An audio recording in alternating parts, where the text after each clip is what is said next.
Mudah-mudahan dapat hidayah dari CPMK 3 kuliah 12 itu tentang fenomena industri atau perusahaan yang multi internasional dan multinasional. Itu sebenarnya saya lihat di CPMK SAP-nya nggak ada yang harus diterangin pajak, karena pajaknya pasti berhubungan dengan pajak tax treaty, karena ada perusahaan yang bercabang berinduk di beberapa negara atau dia perusahaannya go internasional. Itu jadi pasti dia kesepakatan OECD masalah transfer pricing, kemudian masalah tax treaty ya, itu fenomenanya sebenarnya. Nah kalau kita lihat di situ, ini saya tulis singkat ya, ada tentang perusahaan virtual new the world ya. Nah ini macam-macam nih, ada YouTube ya, Coca-Cola, Yahoo, Samsung ya, ini Starbucks ya, Amazon. Nah ini nama-nama industrinya yang yang berskala global, misalkan ExxonMobil, General Electric, Apple, Alphard, Exxon dan seterusnya. Lalu kalau diartiin ya, perusahaan kegiatan bisnis yang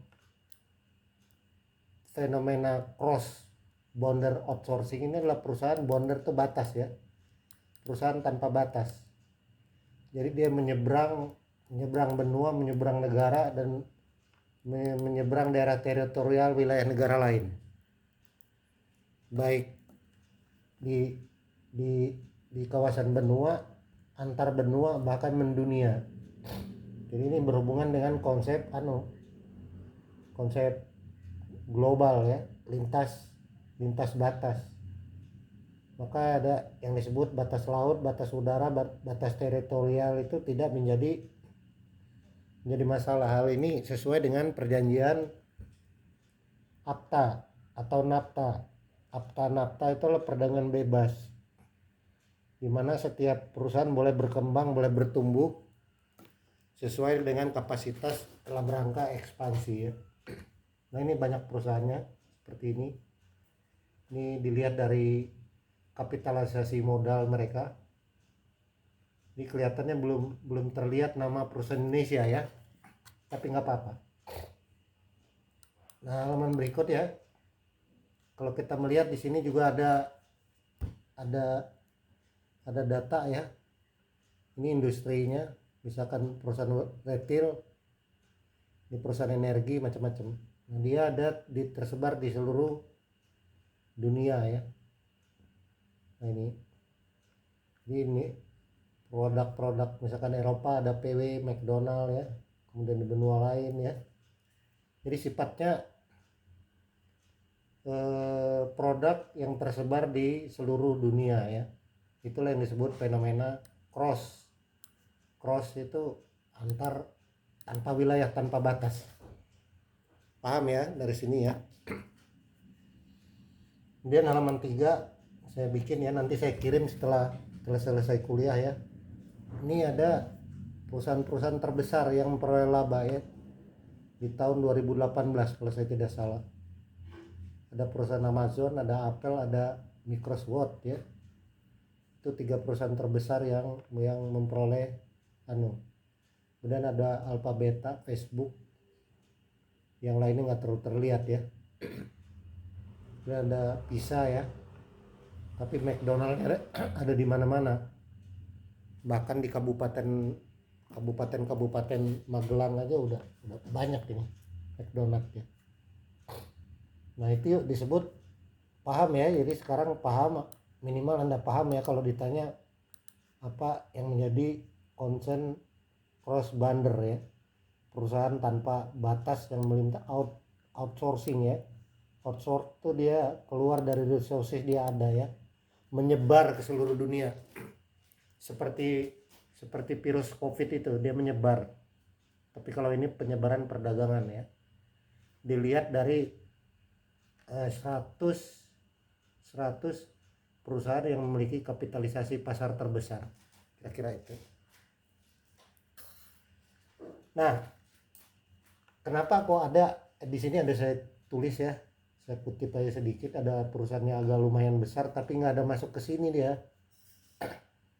Ada Bank Mandiri, ada BCA, ada Gudang Garam, ini Telkom, ini Bank BNI, ini Bank BRI. Nah, ini mungkin perusahaan yang 6 terbesar terbaik di Indonesia ya. Kelihatannya 2 swasta ya. 2 ini swasta, yang lainnya milik pemerintah ya. Jadi itu disebut peta perusahaan global ya. Ini dilakukan survei, tapi tetap di situ yang muncul adalah yang top 8 ya. Walt Disney ya, Amazon, Apple, Microsoft, dan Alphabet. Nah, ini perusahaan-perusahaan yang disebut Indonesia ya, tapi belum ada daftar di sini ya. Nggak terlihat ya. Saya sebenarnya kangen ada warung Padang di sini, ada ganti warung Padang begitu ya, enak ya. Bangga juga kita ada warung Padang di sini ya. Ini nggak ada warung Padang nih. Nggak ada. Saya cari 2 hari, saya nyari nggak ada nama makanan kita yang ini ya. Nah, pertanyaannya kenapa itu bisa terjadi? Nah, saya mengambil teori ya, singkat, nggak terlalu banyak. Teori yang saya ambil adalah teori yang dibuat dari basis ekonomi ya, basis struktur ekonomi. Pertanyaannya kan kenapa ada perusahaan bisa besar seperti kelompok ini, atau perusahaan yang mengglobal seperti ini, atau yang mengglobal seperti ini. Ini kan pertanyaan, kenapa ada perusahaan-perusahaan bisa seperti itu ya, seperti mereka ini. Pertanyaannya kan itu kan. Sebenarnya itu sejarah yang panjang, karena di dalamnya pasti ada ideologi. Ideologinya bernama kapitalisme. Kapitalisme itu adalah upaya lembaga perusahaan untuk mencari keuntungan yang tak terhingga. Nah, itu disebut basis struktur. Basis strukturnya itu disebut basis ekonomi. Nah, yang dibuat oleh Karl Marx ya. Ekonomi itu disebut ada 2 ya, basis suprastruktur dan superstruktur. Kalau superstruktur itu ideologi. Ideologi itu yang berbasis ekonomi. Berbasis ekonomi itu artinya bahwa seluruh hubungan-hubungan ekonomi itu ditentukan oleh kemampuan ekonomi sebuah perusahaan atau sebuah negara. Kalau sebuah negara, dia diukur dengan jumlah penerimaan pajak atau tax ratio. Nah, itu berarti kemandirian negara membiayai pembangunannya dari pajak yang mereka terima dari luar dan dalam negeri dengan menggunakan pendekatan ekonomi 4 sektor. Maka institusi hukum, budaya, pola kekuasaan itu dia bersifat relasi ekonomi atau materi. Maksudnya gimana itu diterangin? Maksudnya gini Mas, bahwa relasi ekonomi itu, kita itu selalu terhubung dengan benda-benda ekonomi. Jadi kalau misalkan saya itu ya cuma berrelasi dengan benda ekonomi, paling hari ini ya nasi ya, tempe, tahu, pulsa, listrik, ya itu aja relasi saya hari ini, cuma 3 benda ya. Tapi kalau orang kaya mungkin relasinya lebih banyak, mungkin keterkaitan hidupnya dengan benda-benda materi itu menunjukkan modernitas dia atau kemampuan dia membelanjakan sebuah barang. Jadi akan muncul disebut kelas kesadaran manusia. Kelas kesadaran manusia itu ditentukan oleh kemampuan dia mengembangkan basis ekonomi sebagai ideologi. Maka struktur ekonomi itu digambarkan oleh kapitalisme dan sosialisme seperti ini. Ini basis ekonomi. Jadi kalau ada perusahaan namanya McDonald itu dia konstruksinya seperti ini. Pemiliknya satu tapi dia tersebar di seluruh negara ke bawah. Kalau ini dia pemilik modalnya di negara dia, nanti berkembang sampai bawah. Maka ada kelas akumulasi kapital disebut. manusia kaya mendunia. Itulah inti kuliah hari ini ya. Jadi akumulasi kapital manusia kaya mendunia. Jadi tabel gambar tadi yang seperti ini itu adalah akumulasi kapital manusia kaya mendunia. Karena itu disebut mereka sebagai penguasa ekonomi. Itu singkat ya. Nah, kenapa itu muncul? Itu sejarahnya kalau kita lihat sudah lama ya. Negara-negara global itu menguasai negara lain melalui cita-cita ekonomi dominasi.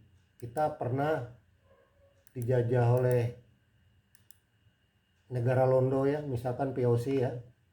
Itu sebenarnya cita-cita global negara menguasai negara lain. Nah ini kalau kita lihat ya, cita-cita dia menguasai negara lain melalui, kalau dulu pakai penjajahan dengan sistem feodal, sekarang penjajahannya pakai teknologi dengan label perdagangan bebas.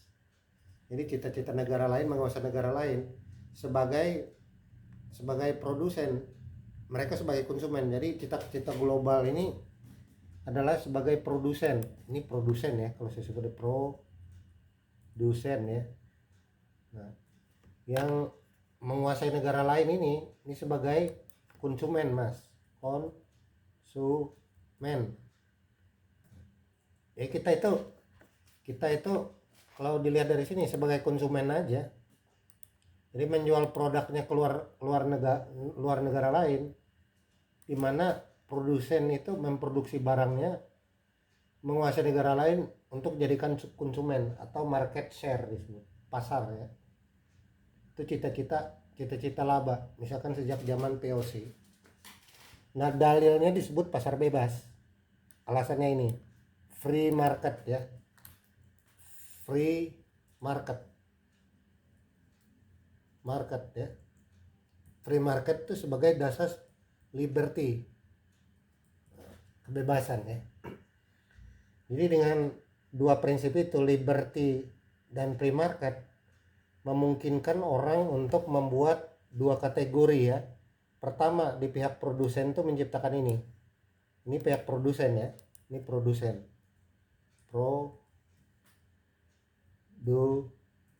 produsen. Nah, kalau ini dia jual ini ke konsumen. Dia jual ya. Nah, selisih nilai real dan nilai nominal ini selisih nilai real dengan nilai nominal inilah yang disebut dengan selisih nilai real dengan nilai kok semari sih? Mana itu tadi? Nah, selisih dua ini antara nilai produsen dan konsumen inilah disebut profit, laba ya. Laba itu diperoleh ketika Anda produksi barang, diakumulasi mulai material, labor dan FOH ditambah dengan biaya pasaran, dia pasarkan produsen. Kemudian ada yang disebut dengan nilai jual ya. Nilai jual itu nilai yang diberikan ke konsumen. Maka muncullah yang disebut dengan self regulation. Self regulation sebagai sistem natural, yaitu sistem natural itu dominasi dari sini ke sini. Oleh Hegel disebut sebagai laissez-faire. Laissez-faire diselesaikan dengan akal dunia. Akal dunia itu satu, manusia itu bebas, liberty, free ya, jadi free and liberty, bebas dan merdeka. Kemerdekaan itu dicapai melalui kemajuan peradaban. Atas simbol peradaban, misalkan produsen HP Apple, maka dia akan menjual ya atas nama kebebasan ini untuk jual kepada konsumen. Lalu muncullah perusahaan-perusahaan yang besar tadi ya, perusahaan besar seperti yang saya tayangkan tadi di sini ya. Muncul dia di sini.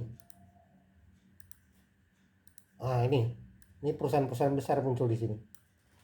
Akibat adanya ini nilai real itu nilai yang dia produksikan.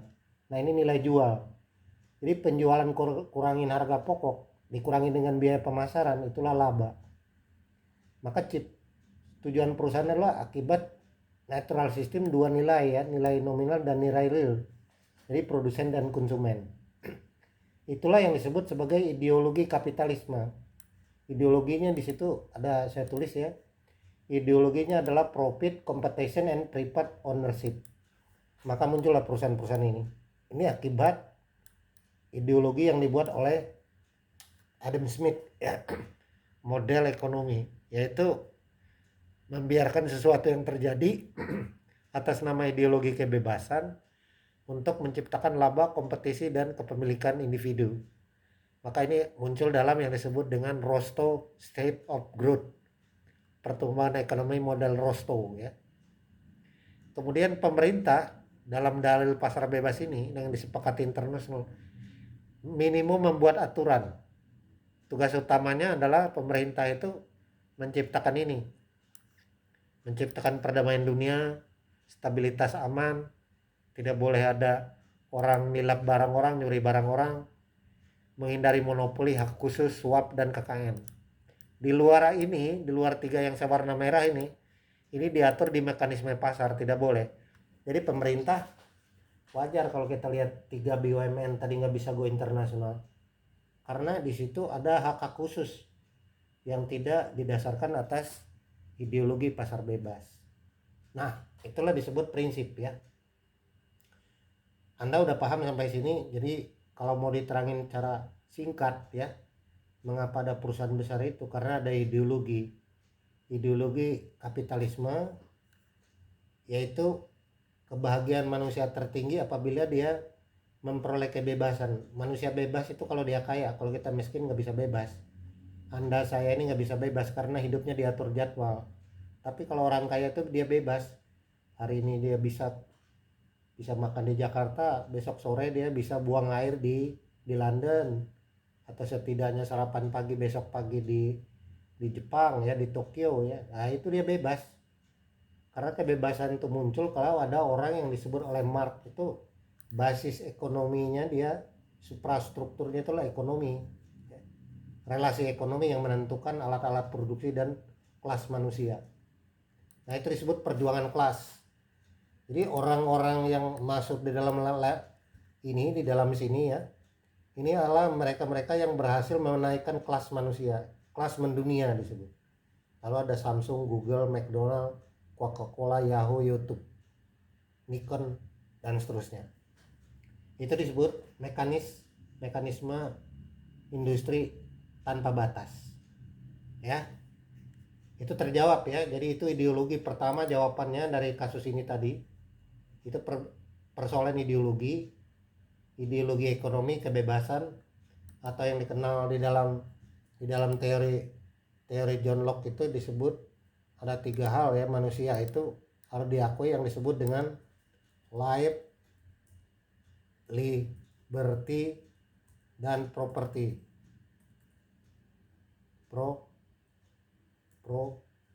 Property. Nah, ini doktrin mereka ya. Kenapa mereka bisa meluas? Karena doktrin universal hak asasi manusia yang dikembangkan dari kebebasan Lockean ya, Locke ya, yaitu manusia itu punya hak hidup, punya kebebasan, dan boleh memperkaya diri. Life, liberty, dan property. Nah, inilah ya yang terjadi. Dan semua perusahaan ini tidak ada, kalau kita lihat ini berbanding terbalik ya. Di sini adalah pasar bebas. Kalau di sini Anda lihat cuma 2 yang pasar bebas, yaitu Gudang Garam dan BCA. Nah, yang lain ini adalah perusahaan-perusahaan private, tidak ada yang dimiliki oleh pemerintah. Pemerintah itu nggak boleh berbisnis karena dari ideologi ini. Tugas pemerintah itu cuma ini, menghindari monopoli, suap, sogok, KKN, dan hak-hak khusus istimewa. Itulah kesepakatan dunia yang sudah diwujudkan ya. Oke, sekarang pertanyaannya adalah kenapa mereka ini bisa besar? Kan ideologi ada, ideologi ini belum menjadi tindakan, ini sebagai kerangka orang bertindak. Berarti ada unsur prakteknya, unsur praksisnya. Nah, unsur praksisnya itu yang akan saya terangin sekarang ya. Kenapa ada perusahaan-perusahaan hebat ini bisa muncul? Nah, saya meminjam sebuah teori yang judul bukunya Distinction a Social Critic on the Judgment of Taste ya. Taste itu rasa ya. Jadi di sisi sosial antar manusia. Pengarangnya adalah Pierre Felix Bondru. Ini dia mengatakan bahwa ada 3 hal.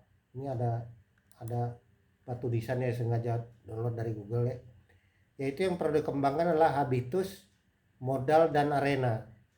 3 ini yang menentukan orang berhasil. Ya. Habitus, perilaku, modal itu adalah modal sosial, modal ekonomi, modal budaya, modal simbolik. Apabila kita punya habitus ditambah dengan modal, kita masuk arena yang pas, maka itulah mereka yang menciptakan ini, perusahaan besar ini. Jadi mereka harus punya habitus, punya modal, dan bisa masuk arena dunia. Nah, itulah perusahaan global. Nah, dari teori ini kita akan melihat bahwa bagaimana itu diterangkan. Saya mengambil bukunya adalah yang buku ini dari PDF, kalau Anda baca ada nanti di PDF. Khususnya adalah yang bab 2-nya yang saya ambil. Ini yang paling banyak.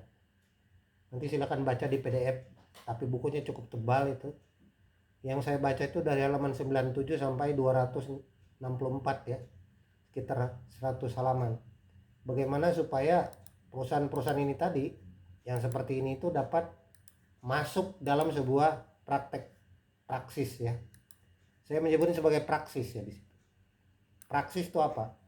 Praksis adalah perilaku sebenarnya. Perilaku sosial seseorang. Jadi dia hidup dalam lingkungan keluarga, lingkungan masyarakat. Itu ada praksis yang membentuk orang. Dia mengatakan ada 2 hal, yaitu eksternal dan internal. Internalisasi eksterior dan eksternalisasi interior. Yang aspek interior itu disebut habitus olah diri. Yang ini luar diri dia. Nah, ini kalau diolah dari luar dimasukkan ke dalam, diproses dalam dirinya, dikeluarkan keluar. Jadi dari sini masuk ke sini diolah ke sana. Nah, dia memperoleh yang namanya kebiasaan. Perlu membangun habitus. Jadi kalau pengen perusahaan besar seperti ini, kalau Anda tahu, ini saya ambil salah satu contoh ya, silakan nanti Anda baca. Perusahaan Coca-Cola. Coca-Cola itu kenapa dia bisa besar? Itu bakat dari yang punya ya. Dia perlu punya interior habitus. Jadi kalau Anda baca pendiri Coca-Cola itu, dia bisa tahan 1 minggu nggak keluar dari kamar, meneliti, meriset bagaimana cara membuat produk Coca-Cola. Mulai pembelian bahan baku gulanya, pengolahan industrinya, supply chainnya, sampai dia menjadi industri Coca-Cola yang terkenal. Ini sanggup 3-4 bulan itu hanya di kamar aja melakukan riset. Jadi ada butuh ketekunan. Nah, itu dari mana diperoleh oleh Coca-Cola? Dia belajar dari apa fenomena yang ada di perilaku sosial masyarakat. Lalu ditiru, diolah, lalu dia membangun habitus. Habitus itu apa? Nilai-nilai, cara pandang, baik buruk, indah, salah benar, moral, intelektual, dalam arti tetap menjadi perilaku. Nah, contoh lainnya kalau Anda susah pahami ini, kita itu ada namanya pendidikan pesantren ya, pesantren Gontor misalnya. Itu sebenarnya sama dengan pembentukan habitus. Jadi di pesantren itu udah diatur jadwalnya, dari bangun sampai tidur lagi udah diatur. Jadi juga kalau yang di agama Nasrani itu ada namanya pendidikan romo dan pastor. Di calon mereka di Magelang itu di sebelah kiri ya. Kalau kita dari Jogja mendapat namanya Biara Petrus Canisius. Itu dibangun ideologi habitus, pembiasaan hidup untuk tertib. Bangun pagi, nanti sarapan, sekolah, sampai nanti jam 9:30 lampu mati semua, jam 4 bangun. Tiap hari selama 4 tahun dilatih, bahkan sampai 11 tahun. Maka mereka menjadi disiplin. Maka kalau kita melihat sekolah-sekolah Katolik ya, mohon maaf saya tidak membanggakan mereka, tapi kita perlu belajar dari 2 alumni itu, yaitu alumni pesantren Gontor dan alumni sekolah-sekolah Katolik, misalkan Canisius yang di depan Mercu Buana Menteng itu namanya Canisius ya, itu dididik betul-betul sehingga mereka punya ideologi habitus tanpa kenal menyerah. Akhirnya yang keluar dari situ semua punya mental dan ideologi yang bagus. Nah itulah pembentukan habitus. Habitus itu butuh pendidikan, butuh pembiasaan hidup. Habitus itu akan mempengaruhi diri manusia sampai pola tubuh dia terbiasa. Jadi kalau digontor Anda jangan coba-coba. Kalau hari ini wajib bahasa Inggris, ya Anda bahasa Inggris semua. Kalau hari ini wajib bahasa Arab semua. Kalau besok wajib bahasa Prancis, ya bahasa Prancis semua. Nggak bisa Anda minta minum kok pakai bahasa Indonesia, nggak bisa. Jadi hukum Anda suruh cabut rumput selama 1 minggu di lapangan situ. Itu membentuk habitus orang untuk tertib. Nah itulah yang dikembangkan oleh perusahaan-perusahaan besar. Semua pendiri perusahaan besar ini, baik perusahaan Google, perusahaan-perusahaan lain itu, mereka itu sudah terlatih secara habitus dan secara fisik. Orang itu tidak bisa diajarin buang sampah pada tempatnya, nggak bisa. Kalau tubuh dia tidak pernah melakukan buang sampah, itu disebut pembiasaan ya. Ini saya cerita jeleknya saya ya ke Anda ya. Dulu waktu saya masih kecil ya, masih kelas 2 SD, saya ingat ya, itu ada uang almarhum papa saya ditaruh di meja. Karena nggak sempat makan pagi-pagi, saya ambil aja duitnya, saya belanja makan di sekolah. Pulangnya sama almarhum bapak saya masih kelas 2 SD, masih sering kencing di celana ya. Lalu dibilang sama bapak saya, kamu udah pulang ya?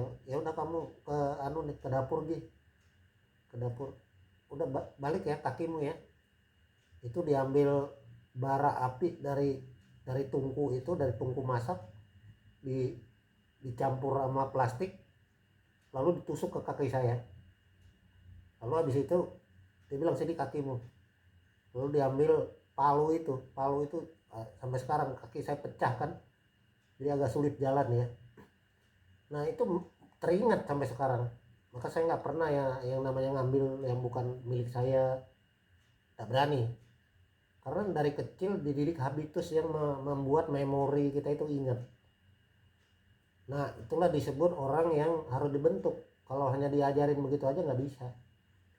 Misalkan anak-anak sekarang ya, kalau kita lihat ya, main game dari pagi sampai malam ya. Orang kelurahan itu menyediakan WiFi gratis kok. Di kelurahan kecamatan itu gratis, dibikin tower ya. Jadi sampai kampung-kampung Jawa sana, anak-anak itu 24 jam depan HP. Malah ada yang masuk rumah sakit jiwa, stres.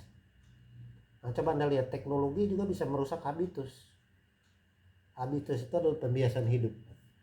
Karena itu modal utama para pelaku orang-orang sukses ini Anda boleh baca ya, itulah dari habitus.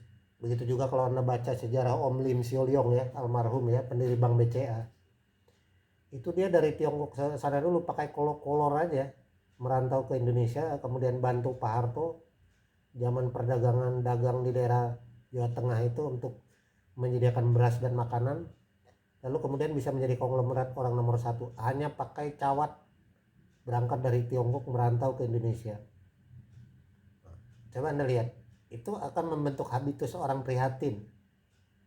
Jadi kalau orang Jawa bilang mengatakan judume itu jangan mentang-mentang kaya, jangan mentang-mentang Anda banyak duit. Nggak pakai mentang-mentang, ini pakai masa depan, investasi itu masa depan. Nah ini dibutuh habitus. Habitus itu apa yang ada dalam diri Anda diinternalisasi, dimasukkan lagi, lalu menjadi pembiasaan hidup. Itu yang dikatakan oleh buku ini ya. Nah, paham ya sampai situ ya. Jadi modal utama kalau mau sukses itu pembiasaan hidup. Nah, kalau kita misalkan pengen jadi apa ya, Anda pengen jadi penyanyi, Anda punya habitus nggak? Kalau kita lihat para juara lomba biola itu di Jerman ya, itu kebanyakan sekarang yang menjuara itu anak-anak Korea dan Cina. Itu dari umur 2 tahun udah dilatih biola. umur 13 tahun kayak Christian Lee itu udah juara, dia juara dunia permainan biola. Jadi dibentuk habitus dari awal. Ya kalau seperti kita dia sulit dibentuk habitus karena udah berusia ya. Bambu itu kalau ditekuk ya patah, kalau kayak kita ini nggak bisa. Karena itu nanti anak-anak Anda ya dibentuk habitus yang benar. Dicari bakatnya, sebenarnya bakatnya apa sih anak ini. Itu akan membentuk ya perilaku ya. Nah, setelah Anda punya habitus itu didukung modal untuk masuk ke arena. Jadi kata kuncinya di sini ada 3 hal. Kesesuaian antara habitus itu modal ya. Habitus itu kemampuan modal. Makanya saya tanya ya, bukan di kampus Mercu tapi ini ya, anak-anak Tionghoa yang banyak saya ajarin ya di sebuah kampus ya. Saya tanya ke mereka, kamu kok etnis kamu kok banyak kaya, itu apa resepnya sih? Ya Pak, kita itu dari tidur ke tidur yang diomongin duit. Jadi mereka itu baru keluar dari perut udah dihadapin sama kasir-kasir, sama orang-orang yang dekat dia, orang jualan hitung duit semua. Jadi mindset dia udah duit. Jadi nggak heran kalau mereka itu jadi kaya. Itu disebut habitus. Habitus ini harus masuk ke dalam, didukung oleh modal. Karena itu unsur modal memungkinkan kita untuk mendapat kesempatan dalam hidup.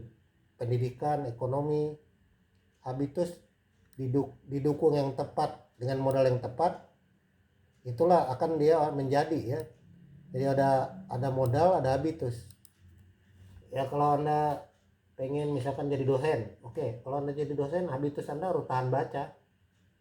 Apalagi Anda S2 ya harusnya tahan duduk 8 jam gitu ya. Saya dulu kuliah sama profesor saya mata kuliah ekonomi mikro ya, saya ingat ya. Kuliahnya 40 kali pertemuan. Kuliah tambahannya 10 kali, jadi 60 kali kuliah. 60 kali kuliah itu 1 tahun, baru tamat 1 mata kuliah. Ya jadinya seperti kami yang tua-tua ini. Itu artinya apa? Membentuk habitus. Karena kamu calon intelektual, kamu harus baca banyak. Nah itulah yang disebut praktek dalam kehidupan. Jadi harus masuk dalam arena. Arena itu apa? Arena itu bisa masyarakat, bisa bisnis, bisa manusia, bisa lingkungan dan seterusnya.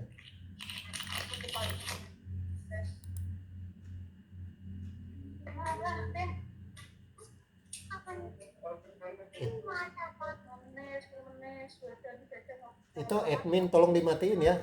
Tolong dimatiin dulu admin. Siapa itu yang ngobrol?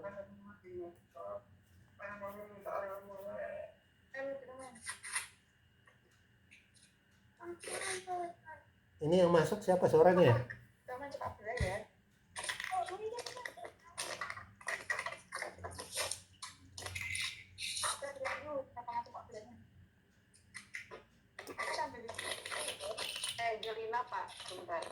Tolong ya. Saya nggak kedengaran suaranya.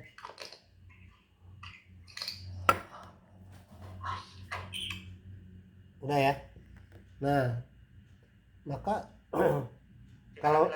kalau udah punya bakat, kemudian dia punya modal itu bisa teman, bisa modal sosial.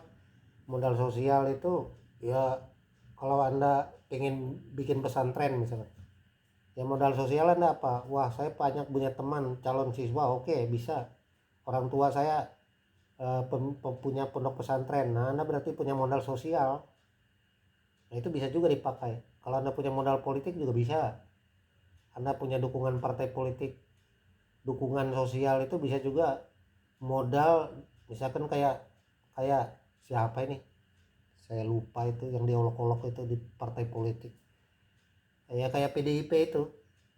Megawati kan punya modal sosial bapaknya. Ya si Puan punya modal maknya. Nah, itu juga modal sosial. Nah, kita ini harus punya modal sosial. Anda udah punya modal sosial. Modal sosial apa? Gelar. Pendidikan Anda udah S1, sekarang S2. Jadi Anda punya modal. Nah, antara bakat dengan modal Anda itu harus pas. Kalau enggak nanti sia-sia. Maka ada orang kedokteran tapi ternak ayam, itu kan enggak pas.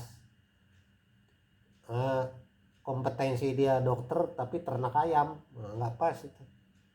Jadi modal sosial dalam artian habitus tadi harus cocok dengan arena yang Anda masuki. Sebab kalau nggak bisa. Misalkan anda takut lihat darah manusia, ya nggak bisa jadi dokter lah. Kalau saya juga nggak berani nyuntik orang, ya nggak mungkin lah. Nusuk orang mana berani saya, bunuh nyamuk aja saya nggak berani. Jadi saya nggak bakat wilayah itu, nggak bisa saya masuki arena itu. Jadi saudara-saudara kalian, teman-teman, harus cocok, ada kesesuaian antara habitus, modal, dan arena. Arena itu wilayah apa yang ingin kita masuki. Arena adalah ruang khusus yang ada dalam masyarakat. Ya ini contohnya apa yang Anda mau masuki. Jadi kalau dia nggak cocok,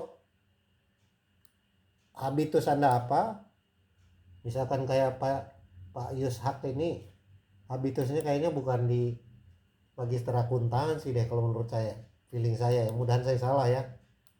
Ya itu kurang cocok Pak, misalkan. Berarti antara didikan habitus dengan modalnya, nanti kasihan Pak, modalnya dibuang-buang, habitusnya nggak cocok. Maka banyak anak akuntansi itu saya tanya, saya sebenarnya nggak bakat Pak akuntansi. Ya kenapa nggak bakat? Tulisan saya elek Pak, jelek. Ya nggak bakat. Cocoknya jadi dokter mungkin itu dari tulisan. Jadi antara habitus, modal itu bisa modal ekonomi, bisa modal uang, bisa modal relasi, bisa modal nama. Itu menentukan arena Anda. Karena itu dalam arena bisnis, apa yang disebut oleh Max Weber itu adalah ini, ulet hemat dan aksesisme.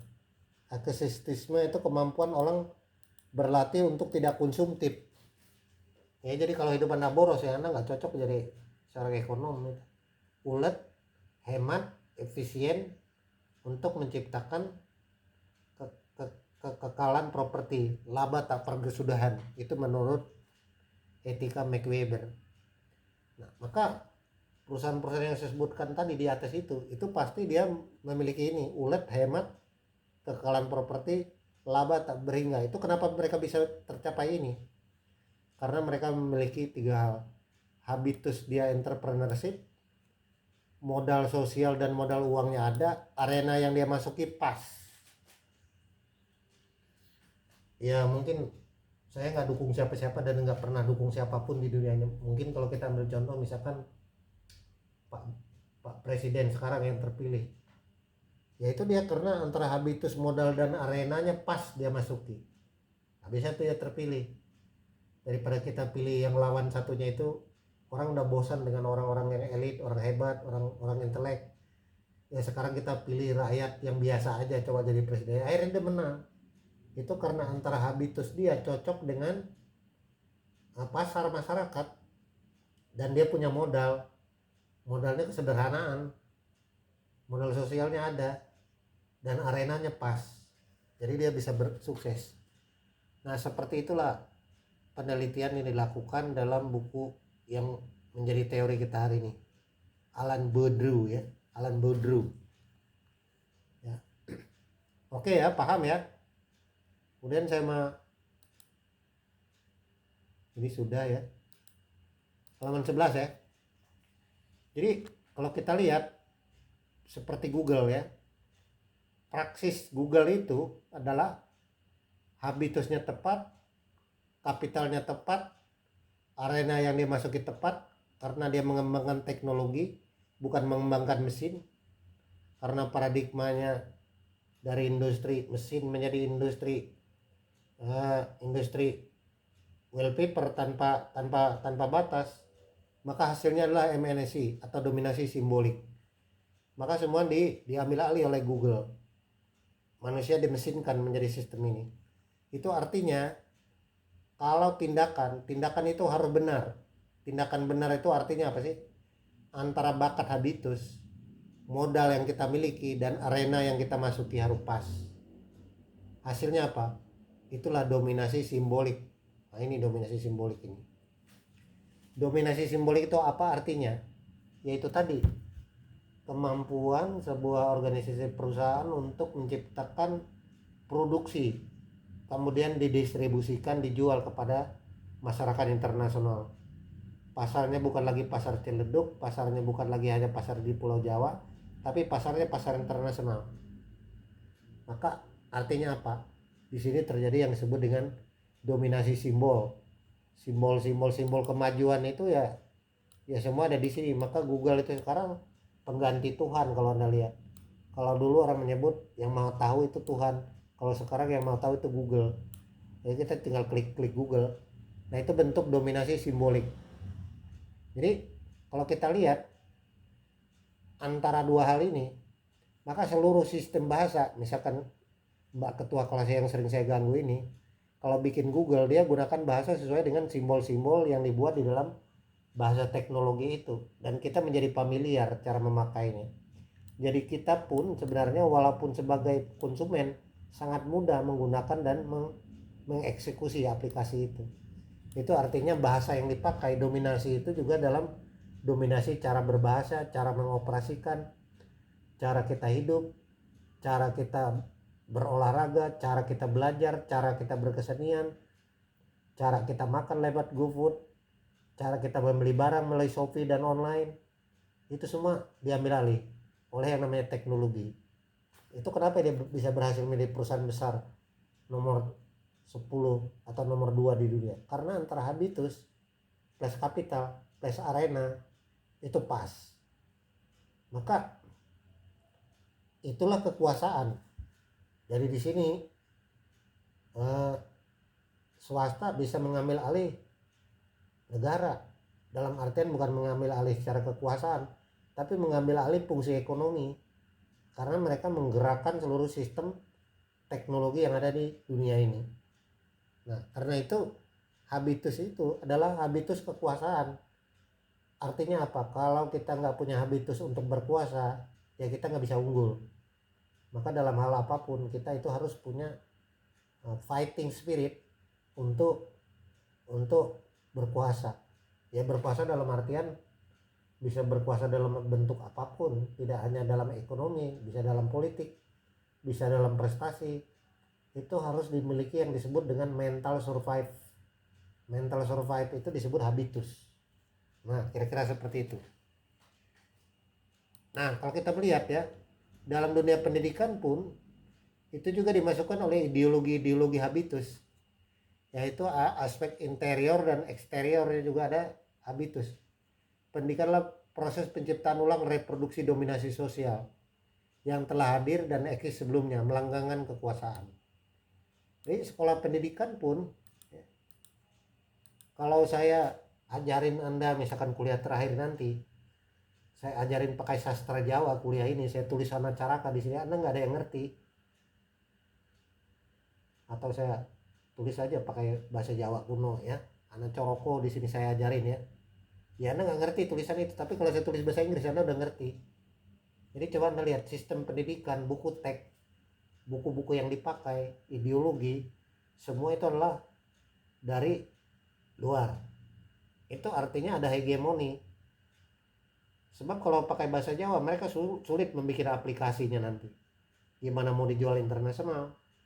Karena itu semua sistem pendidikan pun gaya kurikulum itu sebenarnya menyangkut arena kekuasaan, melanggengkan kekuasaan. Maka pendidikan menutup pintu bagi orang tanpa habitus maupun kapital. Yang disebut pantas belajar itu seperti apa, kurikulum yang cocok itu seperti apa. Maka kalau disebut mercu itu kenapa Anda jadi kuliah di situ, ya itu karena standar dari luar negeri, harus ada ISO-nya, harus ada akreditasinya. Itu aplikasi ke luar negeri semua, bukan di aplikasi, bukan ada akreditasi dari kerajaan Mataram, enggak, tapi akreditasi yang kita nggak tahu lembaga yang dimana yang mengeluarkan sertifikasi itu lalu disebut dia menjadi sah. Ini adalah dominasi sebenarnya. Maka pendidikan moral dilihat bagi pengamatan sehari-hari. Orang udah nggak penting lagi yang namanya ceramah, doktrin ya, agama ya, udah tidak sinkron lagi, karena ada lingkungan pembentuk moral, yaitu pendidikan melalui arena yang dikembangkan melanggengkan kekuasaan. Nah, kalau saya ngajar teknologi informasi, ada mata kuliah ya, membuat bahasa aplikasi program komputer berbasis teknologi, bahasa Fortran, bahasa COBOL, macam-macam diajarin ya.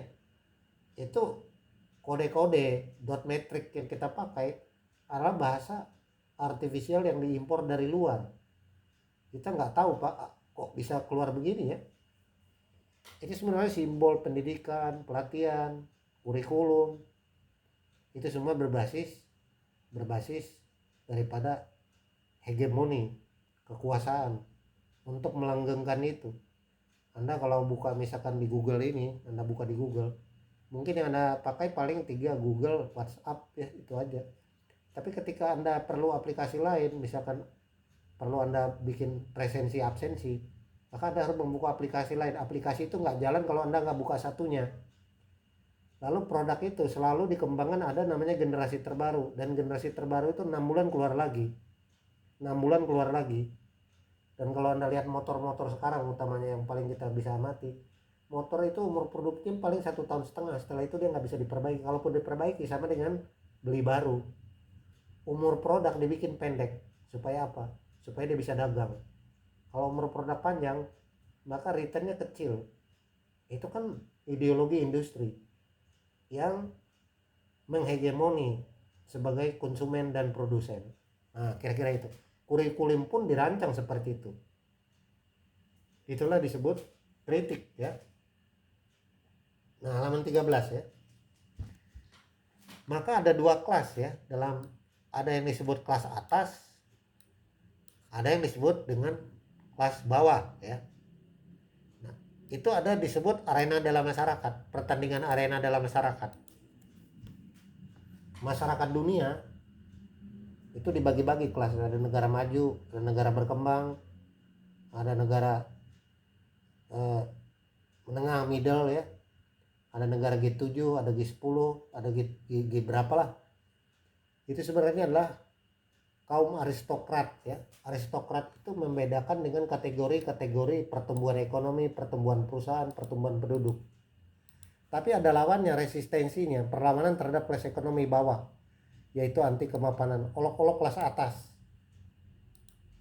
Maka ada penelitian seorang profesor, saya lupa, sekitar 6 tahun lalu, kenapa orang menjadi teroris. Orang jadi teroris itu yang diteliti adalah warga negara Jerman. Dari warga negara Jerman itu ada sekitar 800 orang ikut ISIS,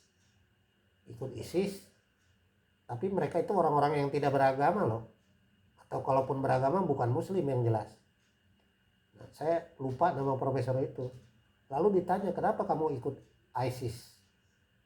Mereka mengatakan, kita bosan dengan kemajuan teknologi dan zaman yang saling menjajah ini. Maka kita ingin merasa punya harga diri kalau kita melawan yang hegemoni ini. Jadi ISIS, perlawanan, teror, itu sebenarnya bentuk perlawanan daripada hegemoni itu. Saudara-saudara sekalian, intinya hidup itu adalah persaingan. Ada arena ya. Misalkan kalau Anda lihat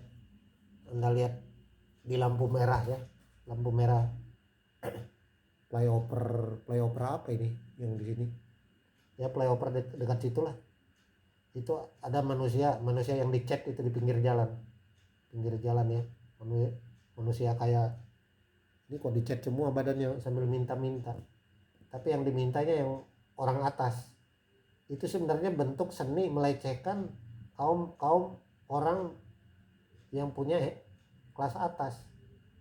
Maka kalau Anda lihat motornya, orang mobil baru, motor bagus, dia cari motor yang udah reot, kemudian digantung-gantung kaleng, kemudian dibawa di jalan raya seperti anak-anak itu. Itu sebenarnya bentuk kritik sosial loh. Artinya ada resistensi. Misalkan ambil contoh ya, orang belajar misalkan online, lalu ada bilang, Allah, belajar online paling juga teknologi gitu-gitu aja, menjajah dasar. Nah itu selalu ada resistensi dimanapun. Karena itu ada perubahan kemampuan sosial dalam habitus, kemampuan sosial dan kapital. Kemudian yang kedua adanya persaingan itu selalu ada 3 strategi ya dalam persaingan sosial kultur dan politik. Misalkan investasi biologis. Kenapa sekarang keluarga berencana itu tidak terlalu menonjol lagi? Ya saya menduga kalau orang Indonesia ini di KB, nanti produk luar negeri nggak ada yang beli. Jadi masyarakat itu adalah, kalau penduduknya tumbuhnya kecil, maka berdampak terhadap distribusi permintaan produk mereka. Maka dalam instrumen keluarga berencana itu ada sebuah ideologi yang bergerak, yang disebut investasi biologis. Kemudian ada suksesif. Suksesif itu adalah strategi yang menginginkan adanya suksesif, yaitu harta kepemilikan itu diwariskan kepada generasi mendatang, kepada anak cucu mereka. Makanya ada orang kaya yang punya gudang garam itu jadi keceplosan ya. Ada orang yang punya perusahaan kaya itu ditanya, Anda itu kerja buat apa sih udah kaya raya begitu? Dia bilang, buat cucu saya. Nah, udah kaya, udah tua, tapi dia bilang buat cucu saya. Itu artinya ada suksesif. Ya kalau orang tua kita tani, ya janganlah kita jadi tani lagi. Ya kalau Anda nanti S2, ya janganlah anak Anda kurang dari S2. Itu namanya nggak suksesif. Suksesif itu adalah kemampuan meningkatkan derajat sosial sebuah kehidupan. Bukan hanya dalam artian ekonomi, tapi dalam artian pengembangan personality, kepribadian kita masing-masing. Kemudian ada juga ideologi, edukasi ya, yaitu doktrin dan kadar-kadar. Sama tadi saya udah kasih contoh ya. Kemudian investasi ekonomi dan simbolik. Nah, Anda udah punya itu. Ada gelar sarjana agama misalkan di sini. Ada SE, ada nanti MAK, magister akuntansi ya. Itu sebenarnya adalah modal Anda untuk memperoleh pengakuan supaya Anda bisa menuju persaingan ini. Itu berarti Anda sebenarnya menciptakan habitus dan modalitas. Seluruh upaya manusia secara keseluruhan adalah menciptakan modalitas dan habitus supaya dia masuk dalam arena masyarakat ini, status dalam masyarakat ini, apa mau ke kiri, apa mau ke kanan. Nah, itulah disebut persaingan dalam konteks global. Selalu ada distingsi jarak ya. Kita itu mau jarak ke kiri atau ke kanan. Kemudian yang terakhir, dalam hal selera. Selera itu dalam artian misalkan industri apa ini saya bikin di sini. Industri hiburan entertainment ya. Ini perusahaan terbesar ya. Ada Universal ya, ada Paramount, macam-macam ya. Walt Disney ya. Nah, dalam seni pun ada dua selera. Selera masyarakat populer atau jelata dan selera yang legitimin. Legitim itu yang memiliki struktur tertentu. Jadi kalau begitu, maka Anda masyarakat itu kan ada dua kelas. Kelas dari selera seni itu hasil bentukan. Kalau ini berharga mahal, kalau ini berharga murah. Jadi orang Jawa menyebut jar basuki membawa bea. Artinya ya harga itu ditentukan oleh selera orang, itu ditentukan oleh harga. Ini sebagai daya motivasi sekaligus daya distingsi. Daya motivasi artinya orang kalau mau berkesenian dengan selera tinggi atau berkesenian dengan selera dangdut. Ini juga bentukan dari pengalaman hidup sebagai fungsi dari bentuk kehidupan yang dialami. Misalkan bentukan seni pendidikan ilmiah dari bentukan aristokrat. Itu artinya praksis humanisme juga membentuk habitus, kapital, dan arena. Arena mereka berkesenian dengan arena orang berkesenian populer dengan berkesenian legitimasi itu memiliki perbedaan. Nah, dari penjelasan ini tadi maka muncul, kalau kita melihat, Michael Porter itu membuat yang namanya model persaingan. Ada yang disebut low cost leadership, differentiation strategi, dan fokus strategi. Inilah yang akan berkembang ilmunya kalau kita lihat ya. Jadi setelah pembentukan Habitus, Capital, dan Arena, kalau arenanya bisnis, maka muncullah penelitian strategi bisnis yang paling terkenal abad ini, namanya Porter Generic Strategic Business. 1. Strategi biaya rendah. 2. Nah ini yang nggak bisa dilawan. Maka perusahaan unggul itu selalu memiliki yang nomor 2 ini, differentiation, produk yang selalu berbeda dengan orang lain dan tidak bisa ditiru, tidak bisa diimitasi. Dengan cara itulah berarti kita bisa masuk arena itu secara tepat kalau kita bisa menciptakan diferensiasi. Bedanya produk kita dengan produk orang apa? Itulah diferensiasi. Nah bedanya pasti orang akan mencari yang disebut mutu. Nah yang disebut bermutu itu kalau dia punya differentiation strategi, produk yang berbeda dengan orang lain. Ya itu disebut inovasi, keterbaruan. Karena itu muncul dalam PowerPoint halaman 16 pemetaan. Orang selalu petakan industri itu ada di mana sebenarnya? Ada di pertumbuhan, ada di kedewasaan, atau ada di menjelang penurunan kematian. Maka ini disebut kita analisis life cycle produk, life cycle perusahaan, dan life cycle industri. Maka tidak heran seperti perusahaan Nokia itu almarhum dia. Kenapa? Karena dia gagal memetakan ini. Tidak mampu menciptakan differentiation produk dan tidak mampu memetakan ini. Itulah penyebabnya dia gagal dalam arena perusahaan global. Nah halaman 17 terakhir, maka ada yang disebut dengan model terkenal, yaitu BCG, Boston Consulting Group Metric. Itu nama ada yang disebut, kita lihat berapa pasar kita dan berapa pertumbuhan. Jadi ada 2 untuk mengukur bisnis yang hebat itu, yaitu growth, pertumbuhan pasar, dan daya serap pasar. Ada disebut DOC, ada Cashco, ada STAR, ada question mark. Nah Cashco atau DOC itu artinya apa deh? Low ini kan rendah, low market share, low growth market. Ini rendah, ini rendah, ini rendah, maka disebut DOC. DOC itu kalau anjing itu udah tua, maka biaya perawatan lebih mahal daripada manfaatnya, maka disebut weak market, difficult the profit. Nah, maka ada disebut strategi cost center. Strategi cost center itu diteliti oleh mahasiswa bimbingan saya, bahwa perusahaan-perusahaan luar negeri yang investasi di Indonesia itu dalam rangka membuat cost center, tapi profit centernya dibawa ke luar negeri. Nah itu berarti maka jelas di Indonesia itu yang terjadi adalah perusahaan ini DOC, low market, low growth. Nah kalau Cashco itu high market share, ininya tinggi tapi low market. Nah ini karena ini fungsi demand supply, artinya apa? Doing well no growth, nggak ada pertumbuhan lagi, market terbatas, ya sudah seperti ini. Itu sama seperti industri-industri yang banyak kita telaah ya. Kemudian yang ini, yang the star ya, the star itu apa? Bintang ya, high market, high growth. Nah inilah yang perusahaan global itu bertengger ke sini, selalu ada di sini mereka. Ini disebut perusahaan global multinational corporation, itu di ini, the star.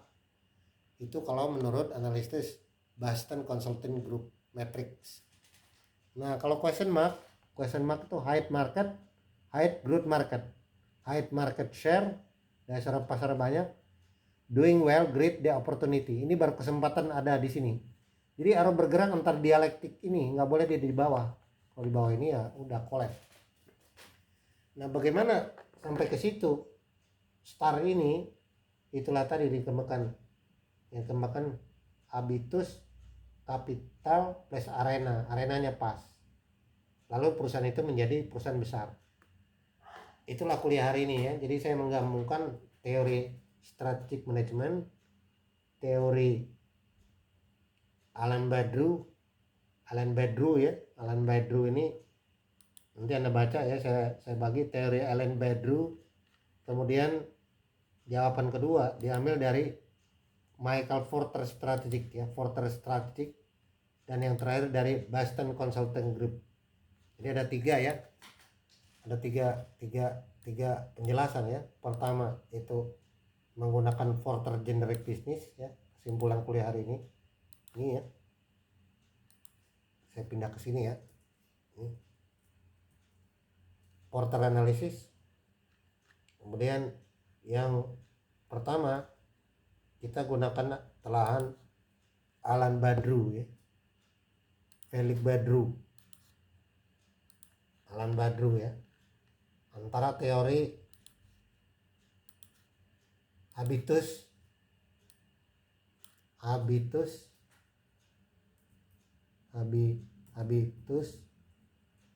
modal arena. Nah, dengan tiga teori ini kita bisa menjawab kenapa ada perusahaan besar.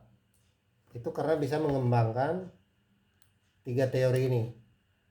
Felix Badru yaitu mengenai habitus modal dan arena. Kemudian Porter Generic, ini nomor 2 ya, terbalik nggak apa-apa, ini nomor 2-nya. Nomor 2, ini nomor 3-nya, Boston Consulting Group. Lalu muncullah perusahaan-perusahaan besar seperti yang ada di dalam gambar ini. Jadi perusahaan besar yang ada di gambar ini ya, ini saya taruh kemari ya. Nah, perusahaan yang ada besar ini karena dia mampu mengembangkan habitus modal dan arena yang dianalisis dengan generic Porter Business dan dievaluasi dengan model BCG, Boston Consulting Group, yaitu Star ini adalah perusahaan The Rising Star disebut. Ini bintang kehidupan ya. Setiap orang punya bintang. Anda bintangnya apa? Leo, Sagittarius ya. Nah, perusahaan-perusahaan yang di negara kita ya mungkin di bawah ini, kenapa terjadi seperti itu? Ya mungkin karena ya nanti kalau saya omongin bisa jadi masalah. Pokoknya nggak iso dah, karena memang tidak terbentuk kategori ini, habitus modal dan arena. Yang kedua, tidak terlihat yang disebut di sini differentiation product. Apa sih bedanya produk Anda dengan produk orang lain yang nggak bisa ditiru? Coba bedanya apa? Coba kalau kita minum kopi Starbucks, apa sih bedanya dengan kopi lain? Nah, ini dia punya ini harus. Kalau dia nggak punya ini nggak bisa dia masuk ke sini. Maka dia punya habitus modal dan arenanya pas dia masuki. Dia harus punya Porter Generic Business itu, differentiation product strategy. Dia akan masuk di wilayah ini yang dimaksud dengan BCG metric, BCGM, Boston Consulting Group ya. Nah, itu kira-kira kuliah hari ini ya. Silakan kalau ada yang ditanya, saya rasa sudah cukup paham ya apa yang dimaksud dengan CPMK 12, yaitu tentang perusahaan global menurut telah Felix Badru ya, yaitu antara Porter, Boston, dan differentiation strategi. Oke ya, ada yang ditanya nggak? Silakan sebelum saya akhiri ya.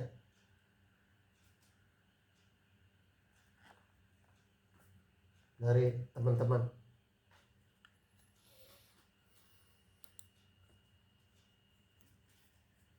Nanti saya bagi anunya PPT-nya. Kalau sudah ya. Paham ya, jadi ada pelajaran yang sangat berharga malam ini, yaitu kita bisa mengembangkan keunggulan kompetitif kita kalau kita punya modal ya, modal habitus itu pembiasaan ya, harus disiplin. Kalau nggak disiplin nggak bisa. Disiplin itu bakatnya punya nggak ya. Maka kalau saya dulu pernah belajar ini, belajar apa jadinya, belajar apa, belajar apa ya namanya, saya lupa ya, belajar kursus wayang pernah. Nah kursus wayang itu mas, kalau kita ikut kursus wayang itu, yang disuruh pertama kali sama sama sama sama pembimbingnya itu adalah tahan duduk ya, yang disuruh duduk dulu 12 jam. Kalau nggak tahan duduk ya nggak bisa anda jadi dalang. Ini dilatih. Ada yang baru 2 jam udah pengen pipis ke belakang, wah itu udah nggak bakat dia.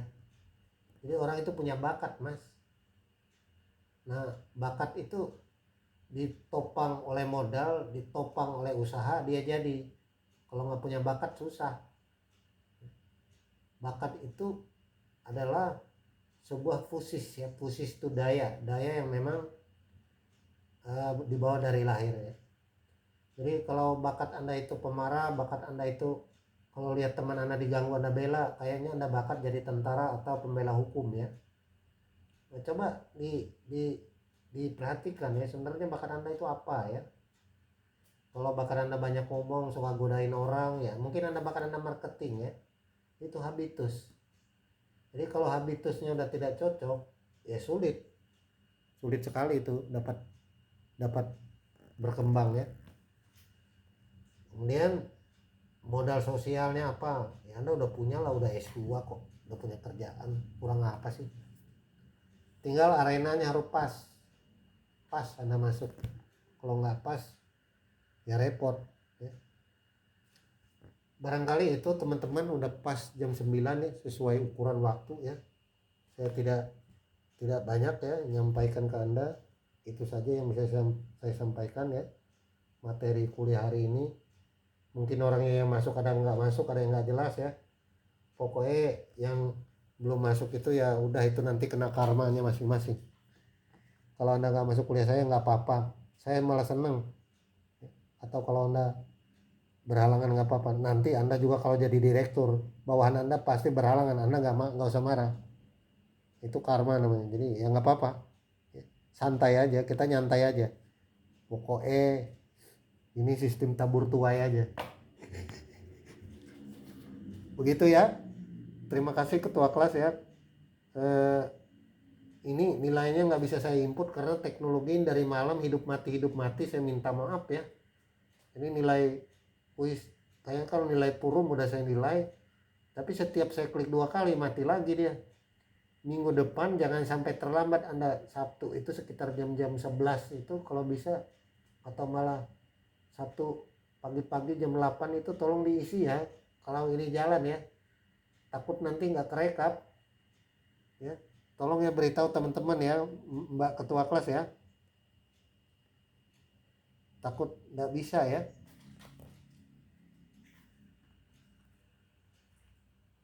Iya Prof. Minta tolong ya.